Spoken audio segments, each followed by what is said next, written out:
শিক্ষার্থী বন্ধু, বয়সের অঙ্ক কেন জটিল ও কঠিন মনে হয়? দেখলেই পানির মতো স্বচ্ছ ও পরিষ্কার হয়ে যাবে, শুধু একটু দরকার মনোযোগ। এখানে দেখেন, পিতার বয়স পুত্রের বয়সের 8 গুণ।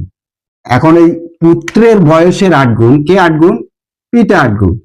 তাহলে পুত্র এস, এস যদি আমরা এক্স ধরি, তাহলে পিতা কত হবে, ফাদার কত হবে? তারে হলো এক্স এর 8 গুণ, 8 গুণ মানে কত? 8x। আমাদের এই স্টেপটা চলে গেল।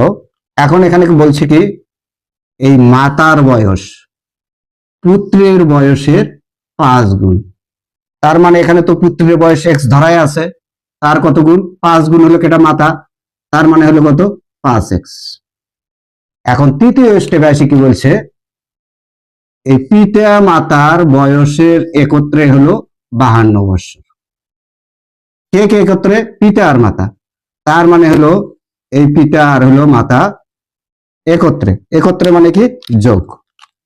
এই হলো 8x যোগ হলো 5x, সেই মানটা কত দেওয়া আছে? 52। বা 8 5 কত? 13x সমান হলো কত? 52। অতএব x সমান কত? এই হলো 52 ভাগ হলো কত? 13। 4 13 কত? 52। তার মানে x এর মান পেলাম আমরা হলো, এই হলো 4।